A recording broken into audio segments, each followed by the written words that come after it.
Hello, hello. I'm so excited because it is our week to do our call.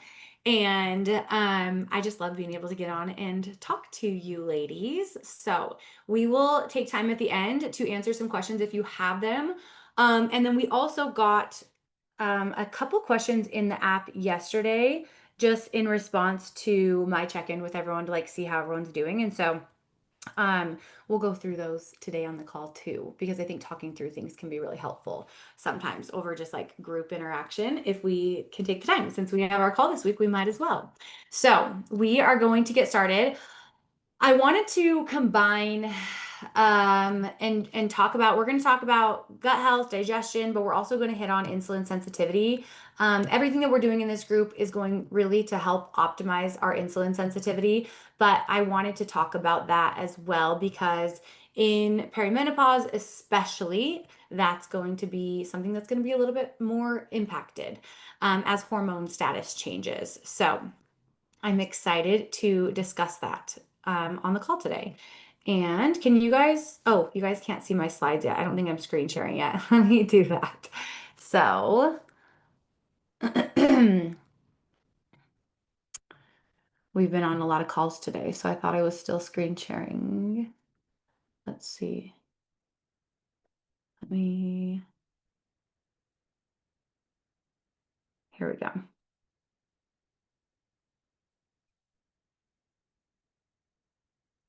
Okay. Can you see my slides? Hopefully. Yeah, we can see them. Okay, perfect. Okay, let's make sure I can see everyone else here. Sometimes screen sharing makes it a little hard to do that.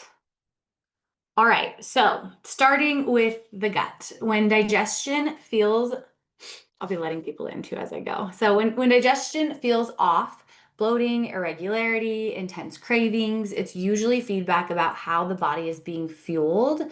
And it's not random, right? So bloating commonly shows up when food moves too slowly through the gut.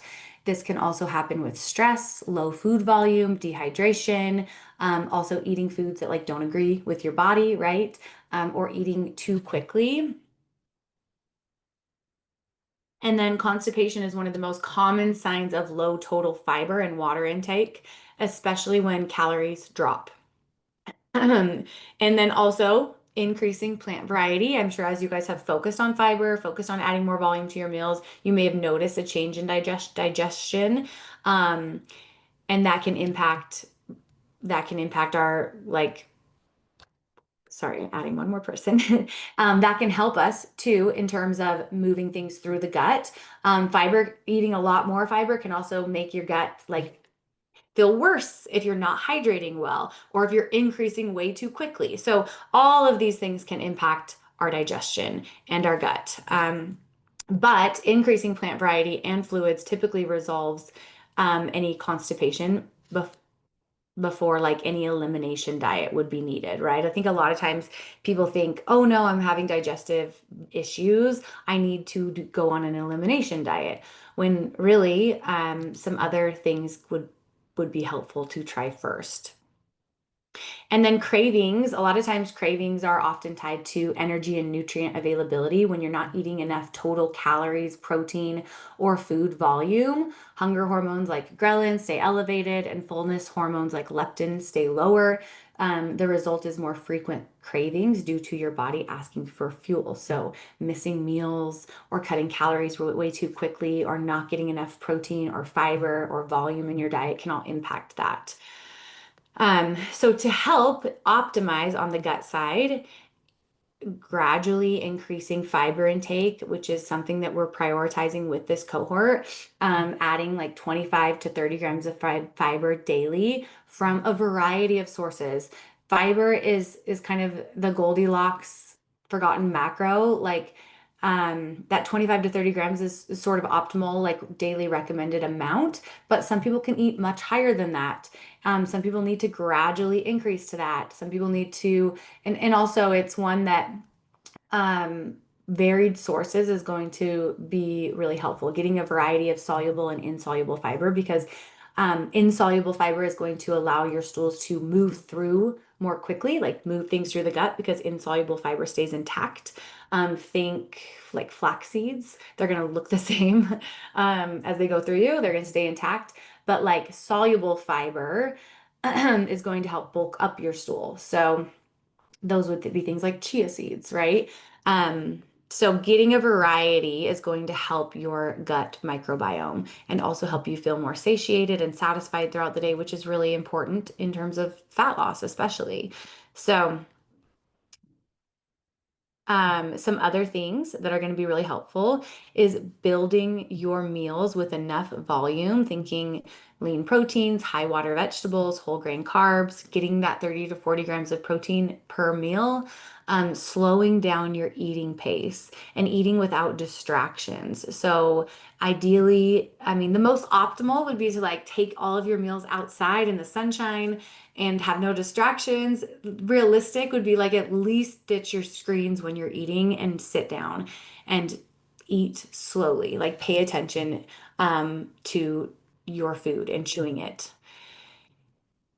And then once those things are in place and making sure you're hydrated, right? Once those basics are in place, digestion and appetite stabilize without like needing to cut out foods or doing anything extreme. And then talking about perimenopause and digestion, declining and fluctuating hormones don't just affect our moods or our cycles, they also shift how the digestive system functions day to day. Estrogen normally supports gut motility and bile acid production. So as our estrogen levels drop, food moves more slowly through the GI tract and fat digestion can become less efficient. This is one reason why a lot of women might notice like a sluggish digestive feel or heavier bloating after higher fat meals. We don't have estrogen really like supporting us there. And then earlier in perimenopause, as progesterone falls faster than estrogen, um, that is also going to impact digestion because progesterone helps relax the smooth muscle in the gut, and the loss of it can lead to more cramping or irregular bowel patterns. Some women swing from like constipation to looser stools in the same cycle. So just being informed there can be helpful too. Um, and then cortisol in the stress loop. As ovarian hormones fluctuate, the stress axis, our HPA axis, becomes more reactive. So cortisol stays elevated longer, which can slow stomach emptying and increase fluid retention. And that's why I think we've even talked about this in our cohort. Sometimes like digestion can feel better when we're on vacation, and worse when we're under stress. It's like just a physiological response that we have. Our bodies are very sensitive and reactive to how we're feeling. And when we're stressed, like that kind of shuts our digestion off because we're kind of in fight or flight essentially. And then also estrogen supports microbial diversity and protective species that produce short chain fatty acids like butyrate. It's a hard one to pronounce. So with lower estrogen, we will see fewer of those beneficial species and more pro-inflammatory strains, raising the risk for bloating and sensitivity. So practical like takeaways to stabilize digestion as we are entering or going through perimenopause would be to keep meal timing regular, aim for 3 to 4 well-balanced meals, protein, carbs, vegetables, fat. Large gaps like skipping meals, missing meals can slow motility and raise cortisol. And then pairing healthy fats with fiber to improve bowel flow and reduce fat-related bloating. And then also obviously water as well. And then including fermented, Marissa has been talking about this on her social media lately. And this is good for all stages of life to support a healthy microbial diversity, but especially in perimenopause, including fermented or fiber-rich foods daily.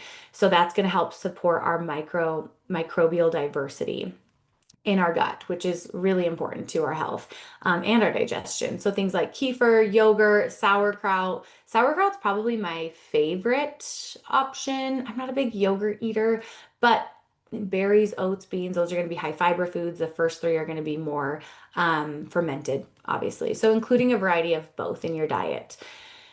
I love is it Bubba's?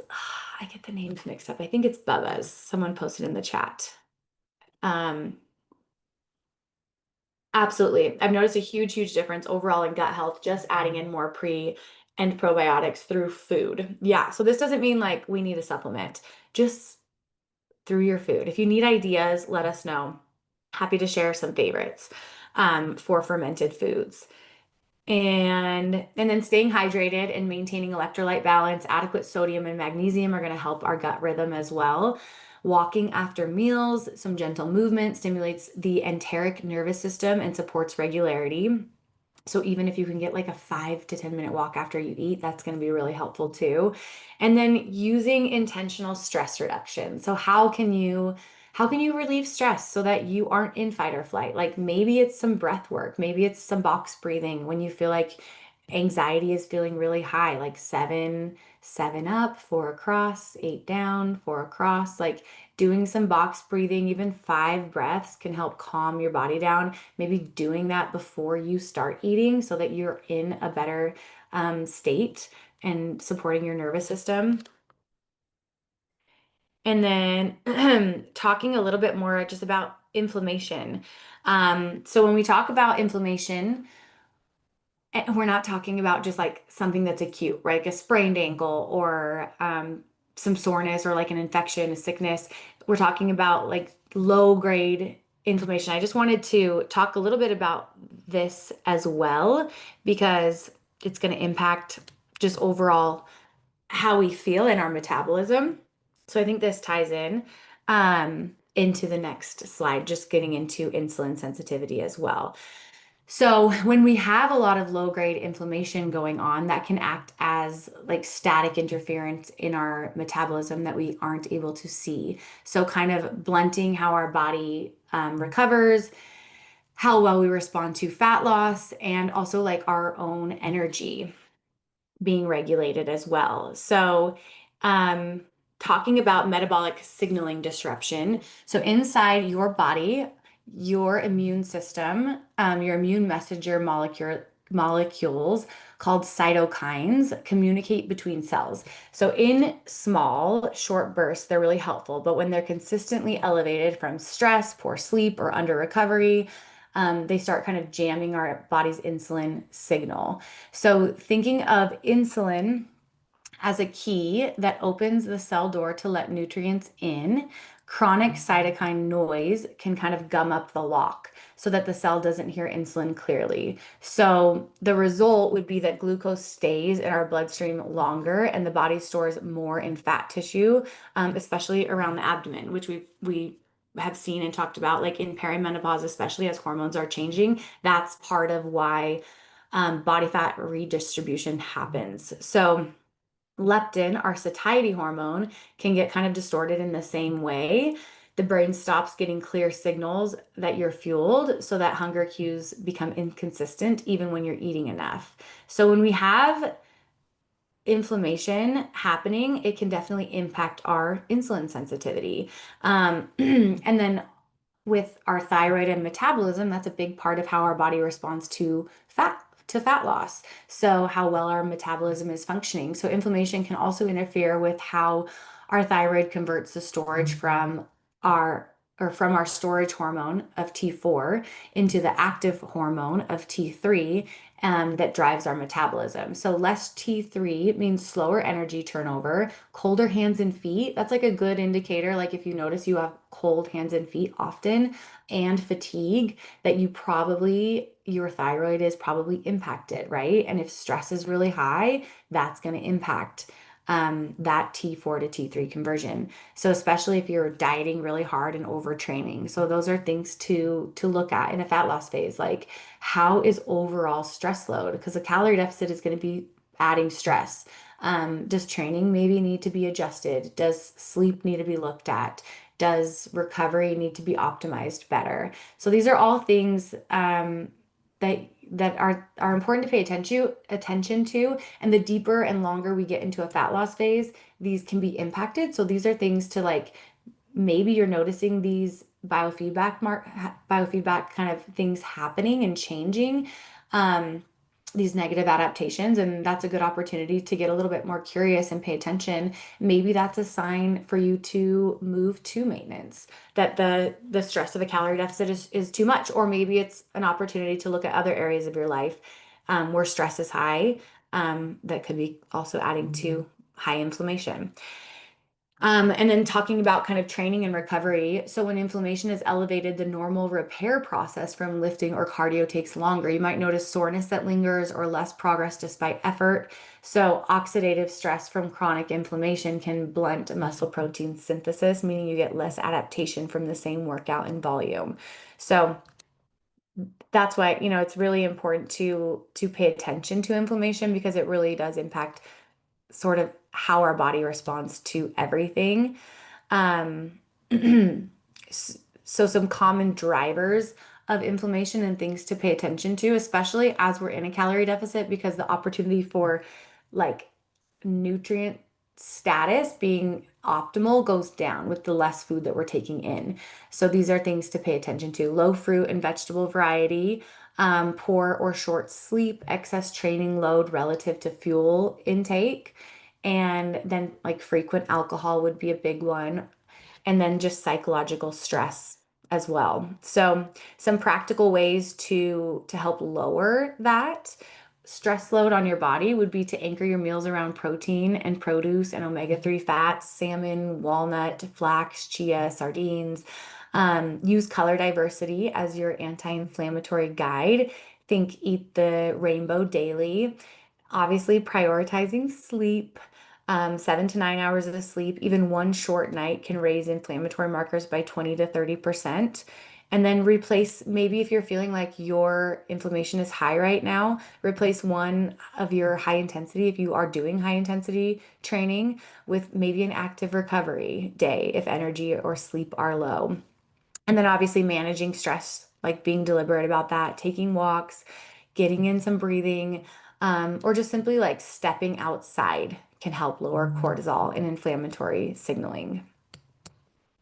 So, and then as we kind of move from digestion into inflammation into insulin sensitivity, um, insulin, as I talked about earlier, is the hormone that helps shuttle glucose. So basically, the carbs that you eat into muscle and liver cells for energy or storage. So, in a balanced state, insulin rises after meals, delivers nutrients efficiently, and then drops back down. And during perimenopause, that system can get a little bit less predictable because estrogen is one of insulin's like key partners.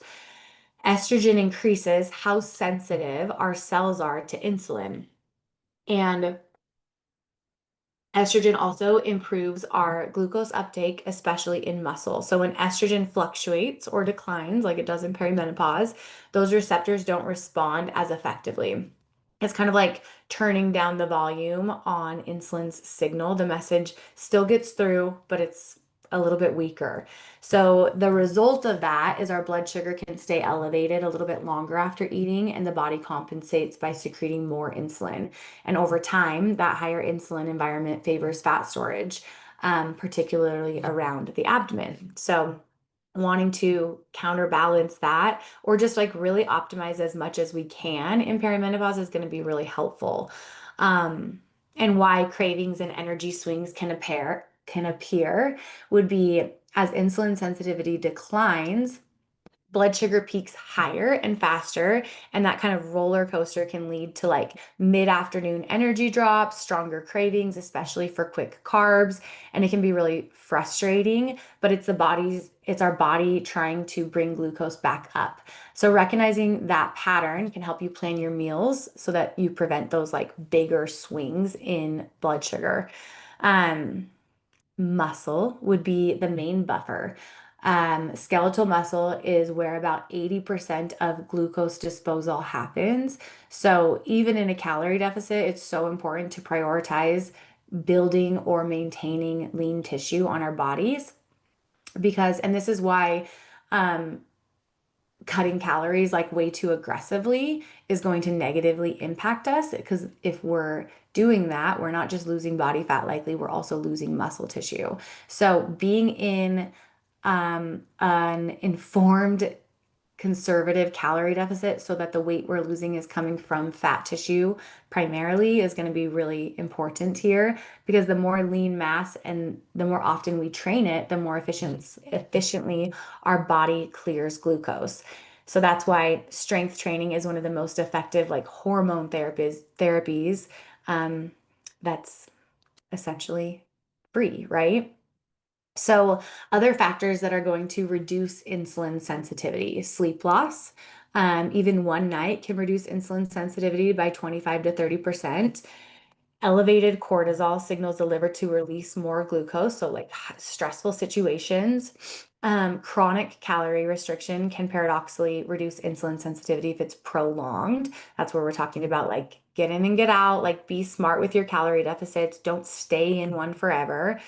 And some practical kind of application for improving insulin sensitivity would be lifting regularly, 3, 4 times a week. Resistance training increases GLUT4 transporters that pull glucose into cells. Walking after meals, 10 minutes of movement post meal will help lower our blood sugar peaks by 15 to 25%. So that's like a very, very good one.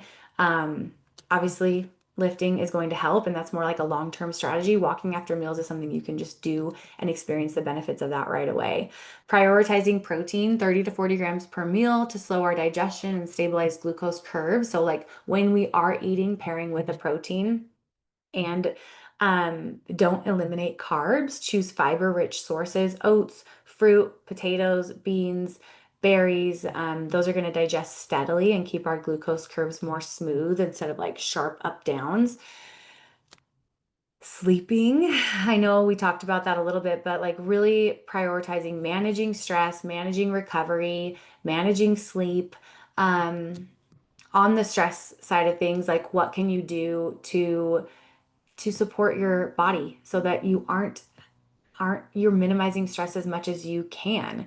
And maybe that's having a better nighttime routine, setting some more boundaries around sleep. Maybe that's just setting more boundaries in general in your life. Like what can you eliminate? What can what can you maybe delegate to others? What can you have a better system for so that you have more capacity and you don't feel so stressed? Um, all of these things are going to help balance insulin so that it can do its job. So, when you combine stable fueling with regular resistance training, sleep as a priority, well-balanced meals, you're teaching your body um, you're kind of training your body to have better insulin sensitivity. And just kind of like showing that on this slide, just building and using your muscles regularly, moving after meals, prioritizing protein, sleep and stress balance, and keeping carbs. Like we don't need to fear carbs, but just choosing quality ones that are high in fiber. And then on the digestion side, some practical application here. Before we try to like eliminate any foods, I would start with these options. So eating slowly, digestion starts in our mouth. Chewing triggers enzymes like amylase and sends early signals to the stomach and pancreas that food is coming. So when we rush through meals, large food particles reach the gut and fermentation increases, and that's where bloating happens. So aiming for like 10 to 15 minutes to finish a meal, setting your utensils down in between bites. This is one that's hard for me to do sometimes, and it's like life is so busy, but just having a little bit better boundaries around our meals can have a huge impact on bloating especially. Hydrating consistently. I would say even like 80 to 120 ounces a day if you're really active. Water keeps stools soft and helps the colon contract efficiently. So most women in fat loss phases underestimate fluids. We're not getting as much hydration from our food as our total calorie intake goes down. So like really making sure we prioritize getting in that 80 to 120 ounces daily of water and pairing electrolytes with that. Sodium, magnesium, potassium, if you're training or sweating often, is going to help with hydration status and also energy as well, which can be impacted in a fat loss phase. Um, and then getting in fiber, 25 to 30 grams per day. If you are really low on calories, that's going to be more challenging to do. So even a good rule of thumb would be like 15 grams of fiber per 1,000 calories. And fiber is going to help provide bulk, feed beneficial bacteria, and produce short-chain fatty acids that nourish the intestinal lining. So blending soluble fiber, like I talked about earlier, so it'd be like oats, chia seeds, beans, fruit, and insoluble, some vegetables, whole grains. um, types. Both are important for overall like optimizing digestion. And then also increase slowly. If you're only eating 8 grams of fiber a day, I do not recommend 35 grams tomorrow. So build that up, maybe 5 grams a week, 10 at the most, probably. Moving after meals, getting in some light movement will help activate the enteric nervous system, your gut's built-in wiring. So, like a 10-minute walk after eating significantly increases motility. It helps with insulin sensitivity, and it's one of just the simplest evidence-based tools for bloating, insulin sensitivity, and also relieving stress, increasing our calorie output. So many benefits to walking. And I think we all know that, right? Like, I feel like that's something that I intuitively know. The older I get, walking is a lifesaver when it comes to me feeling my best. So, prioritizing that, if you can get outside for a walk, even better, because then you're getting those benefits as well, like in terms of circadian health, in terms of vitamin D. So, and then a last one, if you are going to supplement magnesium for motility, if you're constipated despite good hydration and fiber, magnesium can help draw water into the intestines and relax smooth muscle. So, starting with magnesium glycinate or citrate. Magnesium glycinate is one that I recommend. I would probably say starting with that because that's going to be really supportive for your overall nervous system. And we are already impacted, I think. I would say almost all of us probably could use that support and are deficient there. And so magnesium glycinate 200 to 400 milligrams to start. Even 500 milligrams is that's what I take daily. That's kind of the recommended daily allowance, but also looking at food sources as well. So like pumpkin seeds, almonds, dark chocolate, leafy greens are all good sources of magnesium. And if you're still noticing like sluggish digestion, then maybe considering some magnesium citrate. Watching, this is a big one that I've seen a lot with clients. Watching, I think especially when we go into a fat loss phase, a lot of times people will be quick to move to like sugar-free everything and artificial sweeteners and sugar alcohols, erythritol. I always say that wrong. Erythritol, I don't know, erythritol. I think that's right. Sorbitol, maltitol, all of the artificial sweeteners, okay, whether I can pronounce them or not, ferment in the gut for some people and can cause gas and urgency. So if you're noticing like you're switching to a lot of sugar-free options and you're noticing you're having all kinds of issues, I would try reducing those before removing like other food groups. That's one that's can be pretty common irritant for people. So look at that. And then red flags for a referral. If you notice like persistent pain, any like blood in your stools, unexplained weight loss, or bloating that doesn't respond to behavior changes, then that's when looking into a gastroenterologist could be helpful. But the bottom line here is that um, kind of making these little tweaks before we do anything extreme. And if we're not optimizing on hydration, fiber, um, pacing of meals, then most of those issues will resolve. And I think in a calorie deficit, these just come up a lot more. So, some thoughts too on anti-inflammatory eating habits as well. Getting in plenty of colorful produce, eating the rainbow, getting antioxidants and fiber. That's going to help with inflammation. Getting in omega-3 fats, whether that's through fatty fish or an quality omega-3 supplement or both. Um, Getting in whole grains, fiber-rich foods, and then some spices that can help. I wanted to include these. Turmeric, ginger, cinnamon, and garlic have measurable effects on inflammatory markers like CRP and TNF-A in clinical trials. So you don't need to supplement, like just using them daily can be really helpful. Which is so interesting to me because I could like put cinnamon on literally everything. And I think it's like my body craving that is just a natural response for me to wanting to lower inflammation. So that is one I probably should carry in my purse, honestly. I love cinnamon on everything. And then limiting alcohol is also going to help with inflammation. That's very pro-inflammatory. So this isn't about like all or nothing, just doing what you can and making adjustments. And then gut-brain connection, talking about that. The gut and brain talk to each other all day long through our vagus nerve and through chemical messengers, neurotransmitters, hormones, microbial metabolites. So that communication runs in both directions. Your thoughts and stress influence your digestion, and your gut environment influences your mood and your cravings.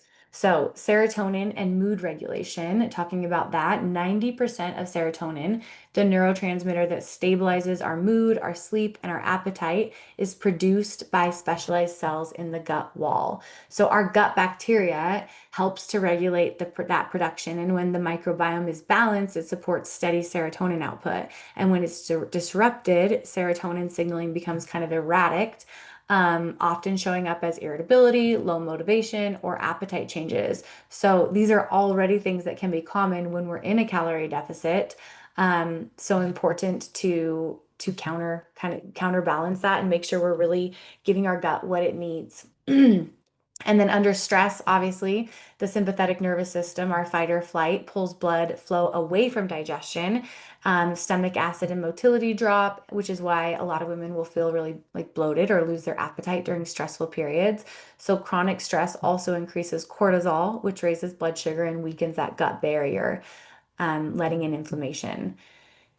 And then certain gut microbes thrive on sugar and refined carbs. So when those species dominate, they send more reward-seeking signals to the brain through dopamine pathways. So that's why cravings can feel like really strong when your diet has been off, your sleep has been low, or stress is high. It's just a biological feedback loop that's happening within our bodies. So how to strengthen that gut-brain axis would be to eat regularly, consistent meals. Like this is kind of like what we've talked about this whole cohort, right? We're implementing a calorie deficit, but that doesn't mean we're skipping meals necessarily. Consistent meals with protein and fiber are going to be so beneficial in so many ways. But they're going to keep our glucose and our neurotransmitter production steady. Breathing before we eat, even just a couple belly breaths can help activate the vagus nerve and prime our bodies for digestion. Moving daily, walking or moderate exercise is going to help our microbial diversity and lower our cortisol. Sleep is also going to help that gut barrier, integrity and cortisol rhythm, and then including fermented foods, like I talked about earlier. So small daily servings of fermented foods can help improve our microbial signaling, as well. So, key takeaways. Digestion is feedback, and bloating, cravings, or constipation aren't like random or bad signs. It's just our body communicating with us. Our gut tells us when it's under stress or under fueled or missing fiber or hydration. So when we listen early, we can adjust things before they become like chronic issues for us. And also hormone shifts can change our patterns. So perimenopause can bring fluctuations, and estrogen as well, and they can influence how our body responds to cortisol, and that's going to impact our digestion, how we digest our food, how we store our energy, how we recover. But that doesn't mean that fat loss isn't possible. We just need to be a little bit more intentional with things like stable meals, having some structure there to your meals, getting in regular resistance training, prioritizing recovery. All of those things are going to help optimize our our hormones in that way. And building muscle, obviously, to improve our insulin sensitivity and also just support our body in so many ways from a longevity standpoint, but also in terms of metabolism. And then our body is going to respond the best to fat loss when it's not inflamed or under recovered or way underfed. When our blood sugar is stable and our stress is managed, our metabolism becomes more responsive. So, fat loss, obviously, it's going to happen in a calorie deficit, but a regulated body is going to sustain that deficit a lot better. And so as we move into kind of this next week, maybe we're looking at slowing our meals down a little bit. Maybe we're adding in like a post-dinner walk or upping our protein at breakfast.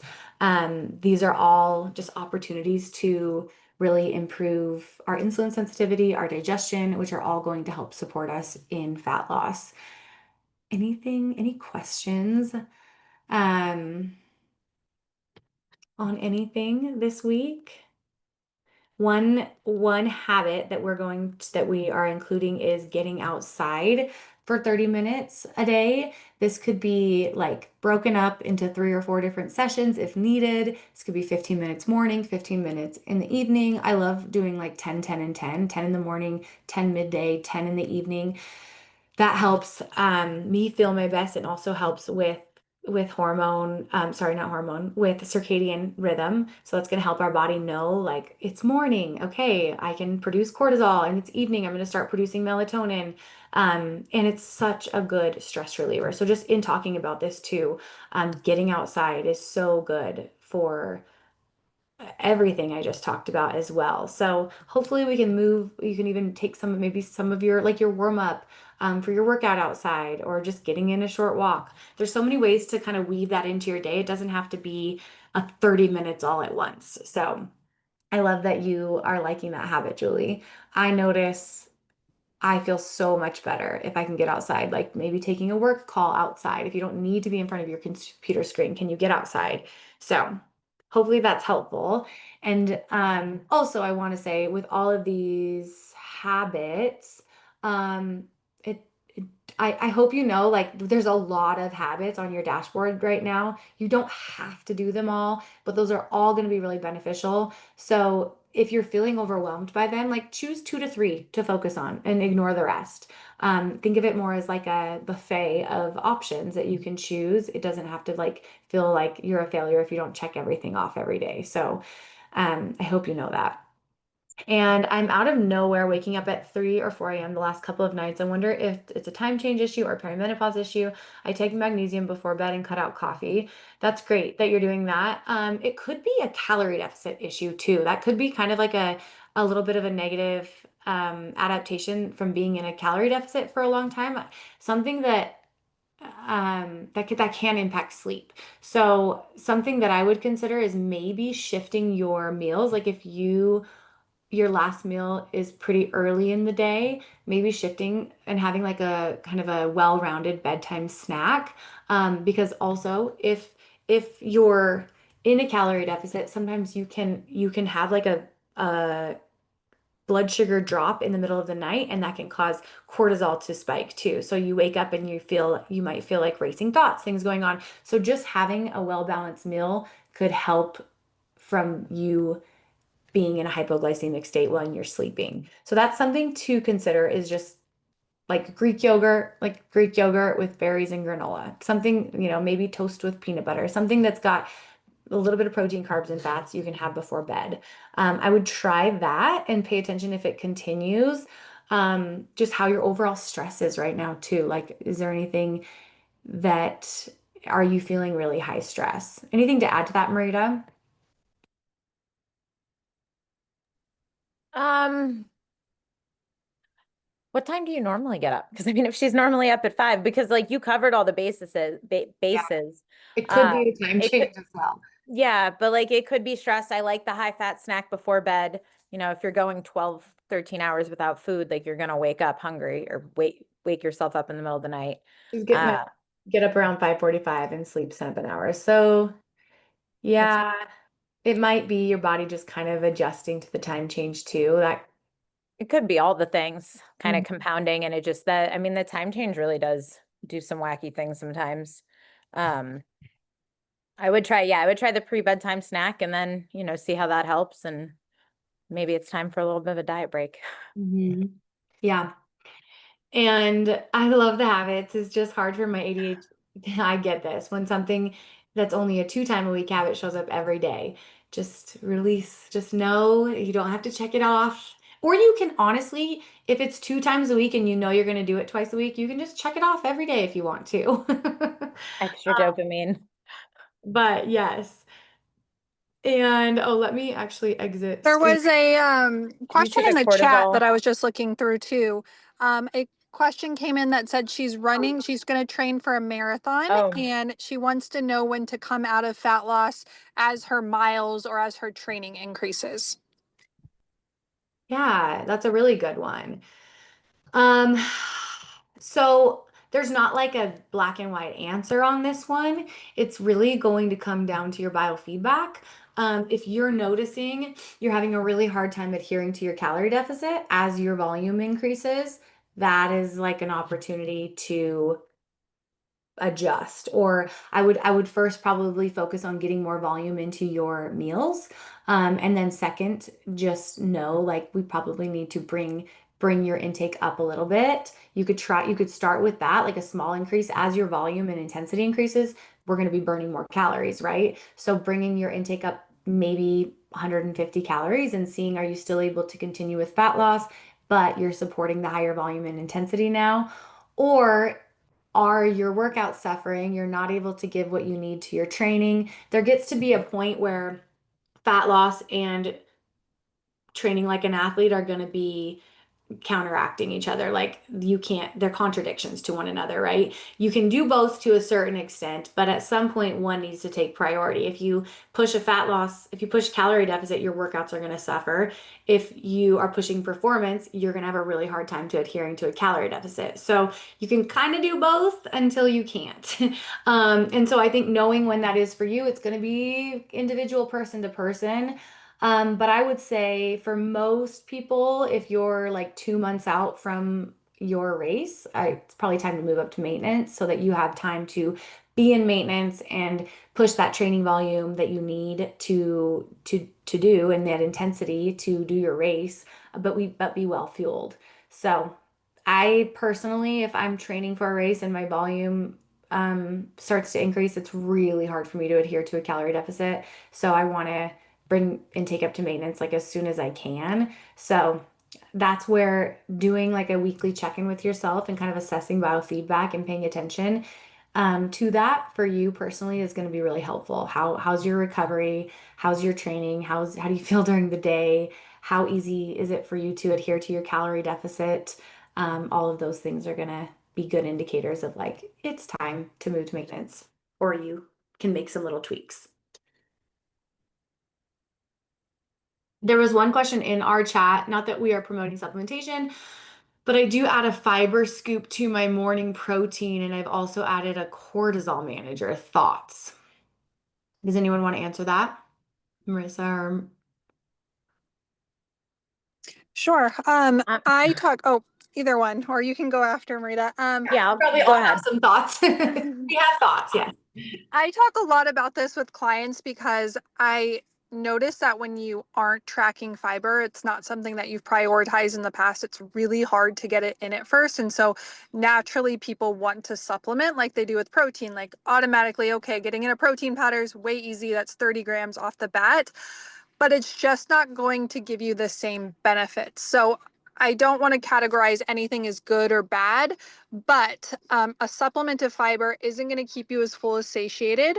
A lot of times it actually causes more bloating as your body gets used to it, and you're going to get a lot more, I should say, bang for your buck out of whole food sources with fiber, just because it's going to keep you a lot more full and satiated.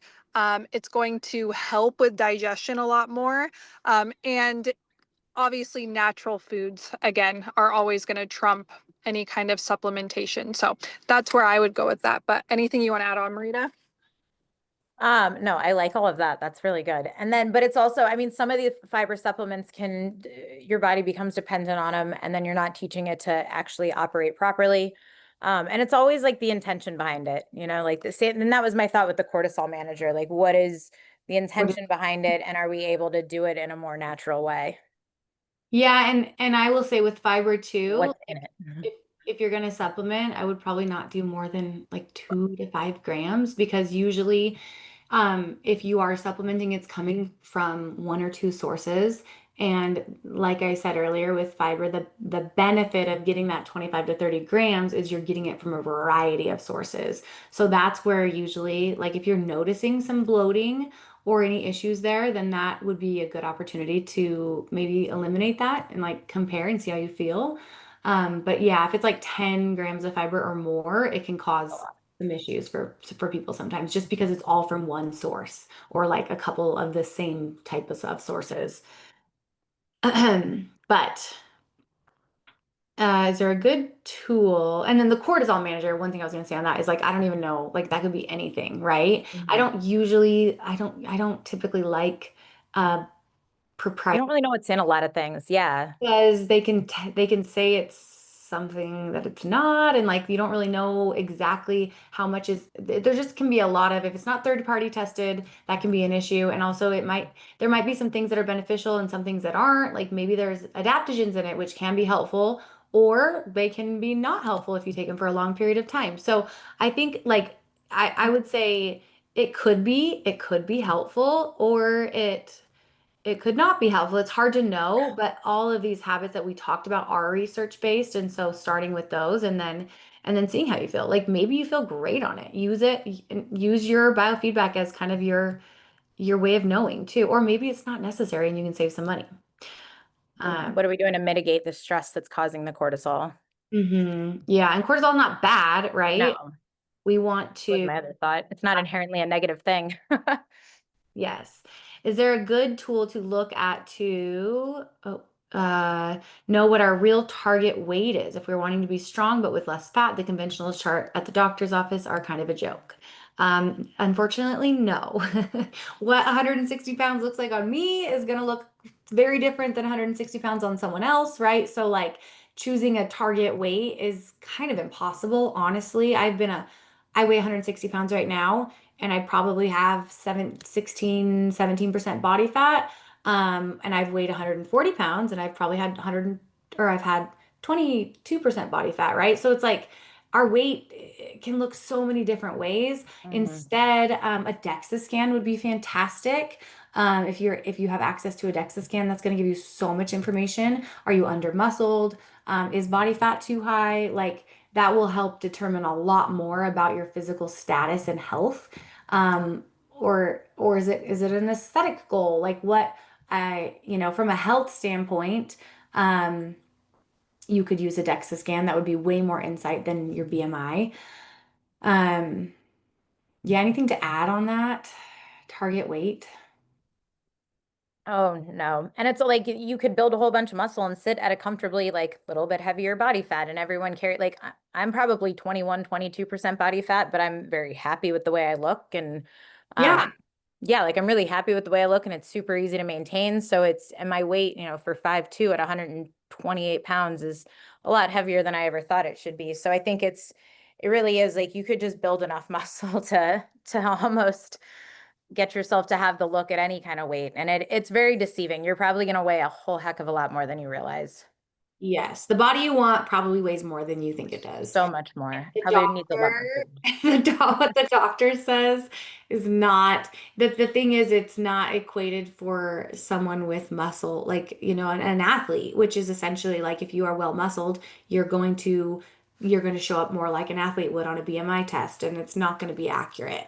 That's not to say that it's not like a tool for measuring our health or our body composition, but I think if you're able to get a DEXA scan, that's going to be a lot better tool. And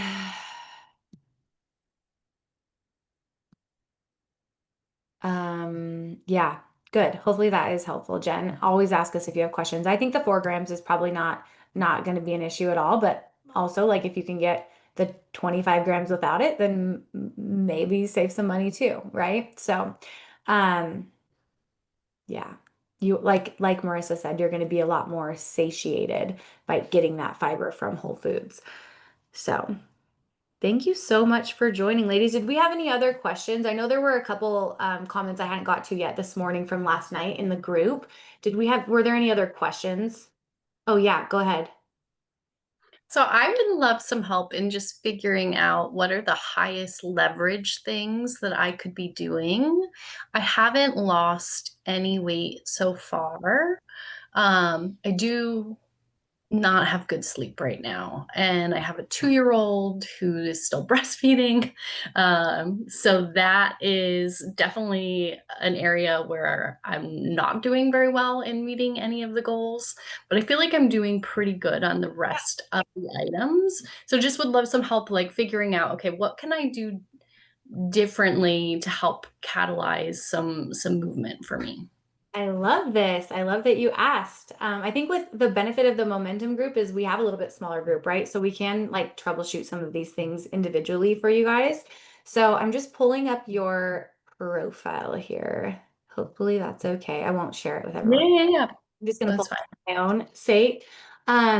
So knowing if you haven't lost any weight, we know that you're not in a calorie deficit. So whether that is, I mean, that could be a number of things, right? So tracking food is going to be number one. But oh, okay, here we go. You're in as Rebecca on the app. So I was confused. So tracking food is usually the first thing I look at. Are you tracking your food? Are you weighing and measuring your food? Do you feel like you have like a good, you're very like you're accurate there? Or do you feel like that's something that maybe you could tighten up a little bit? I feel like I'm really accurate in tracking my food. Okay.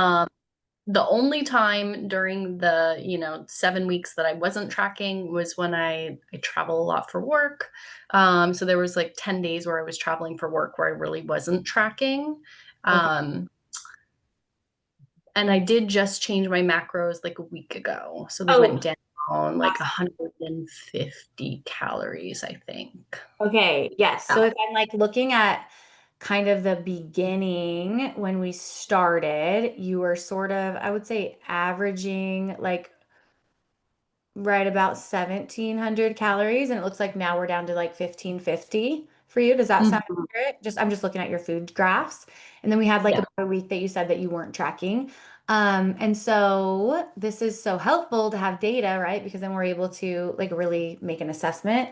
So I'm just pulling up your food, your data here, and it looks to me like okay, let me pull this up. So so you said you just made the change like a week ago, right? Hmm. So I think that 1550 drop is perfect. And it looks like last week we had 3 days like right there. Well, we were like kind of 1450 to 1600, which is perfect. And then the last 3 days we've been like at the mid 1600s, so about 100 calories higher. But then the week prior we were still like in that 1700 range. So I think for you, um, I would probably set a goal for like your window. You probably need to stay in that 1,500 to like 1,575 as kind of your window for daily Okay. calorie intake is what I would say. And you just Yeah. are just starting that. Something that I would do, which is great. So I think lowering the calories is definitely the move for you. I think it's gonna take a second now. Like we were probably in maintenance before, well, we were. And one thing I would ask you too, are you taking measurements? Have you noticed any like body composition changes happening? So I did an in-body scan close to when the challenge started, and then I Okay. did another one like right before we changed my macros. And I Okay. know those are the most accurate, but it's the best I have access to here in this Yeah. little town I live in Costa Rica. And I gained 0.2 pounds of muscle, but also like uh, a pound of fat. So like In my body composition is not going the way the way I want it to. Body's hard because it's like very wildly impacted by fluid levels. What I would recommend for you like immediately is to take a waist measurement, smallest part of your waist, and then track that because if waist measurement is going down, and body your weight is maintaining, we know you're recomping, right? So that's at least positive. Like we're noticing that. And that is a good sign, but to push the lever more aggressively on weight loss, not just recomp, then bringing you into more of a calorie deficit is going to be helpful, which we are doing now. But what I would recommend here is kind of that like window of 1,500 to 1,575 is where you want to be averaging. So when you are tracking your food on MyFitnessPal, every Sunday, I would take your waist measurement. I would also weigh in every day if you can. Do you have access to a scale? I would weigh in every morning. So the more data points we have, the better. And we can get every Sunday, I would kind of average out your weekly weigh-ins to get your weekly average. on Sunday. I would take your waist measurement on Sunday. And then photos are amazing, but even just the waist measurement and the weekly average for your weight is going to be really helpful data. And then I would look at MyFitnessPal, and you can go to nutrition and calories, and you can look at your your week view.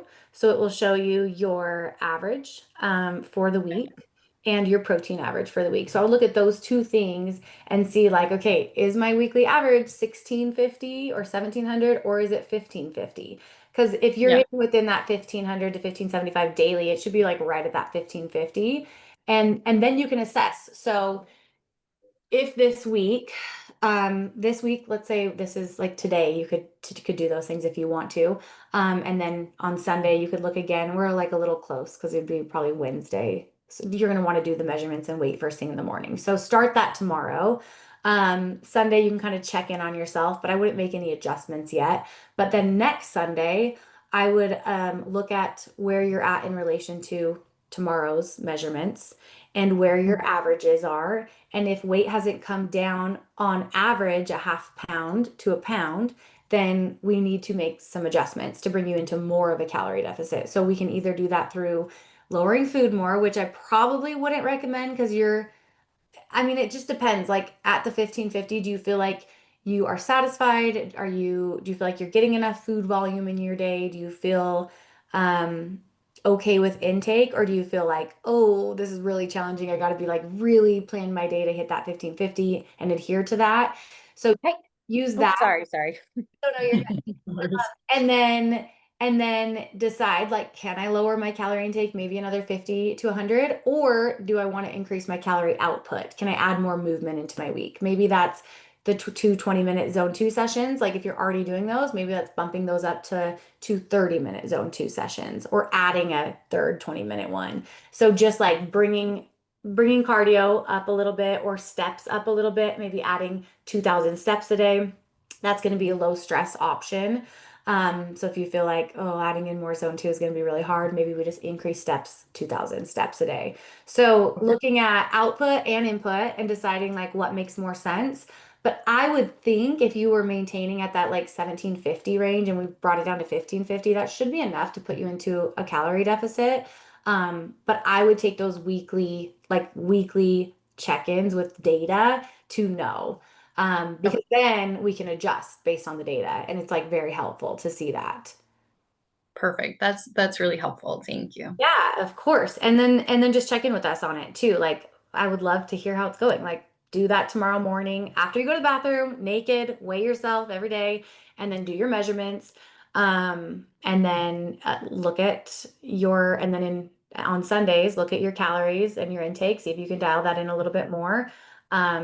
Because with where you're at, like 200 calorie swing can put you into from a deficit into maintenance, right? Like you can kind of just bring you just into maintenance. So Yeah. anything to add there, ladies, on that? I would too, because I know you're breastfeeding still, and I noticed with a lot of clients and myself included when I breastfed, that your body tends to hold on to more body fat when you're breastfeeding. Um, Even like when I hit a year with my now 3-year-old, as soon as I stopped, I didn't change anything, and I naturally had lost weight, just my body and my hormones kind of balancing back out. So that could have like a small component to it. You should still be able to lose body fat, but a lot of times it might be a little bit harder while you're breastfeeding for some people. Okay. Thank you. That's also true. Hormones are going to be different. How long have you been breastfeeding?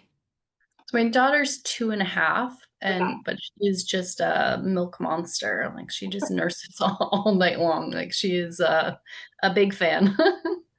Okay, yeah, and that can have yeah, like Marissa said, probably a little bit less so, like at her current age, but that's still going to be a factor. So I would start with what we talked about, and then we can kind of like troubleshoot more from there. Anything you would add, Marita? I know I couldn't tell. Did you guys touch on movement? Sorry, I was looking at Lauren's Yeah, profile. that was Okay. right when you got your question. Just Okay, either sorry. deciding like intake coming down or output going up and what makes more sense for her. Okay. And then someone wanted macros assessed. I was looking at Lauren's profile, so I was, Okay, perfect. yeah. Okay, well, thank you so much, everyone. And as always, like feel free to ask questions anytime. I was just looking, so we don't have like an educational call planned for next week, but if anyone wants to jump on and do a troubleshooting call, I'm happy to do that next week too at the same time. So I'll just kind of open that up on Monday, and if anyone kind of think of it like office hours at 12:30, if anyone's wanting to discuss anything happy to do that. And then our last educational call will be the following week with Marita. So thank you so much for joining. And we will be in the groups in the meantime, but hopefully everyone's enjoying a little outside time. I don't know, in Utah, it's like actually beautiful this week. So I'm trying to take advantage and just keep the positivity as the cold comes in. So thanks, everyone. Have a good week. Talk to you soon.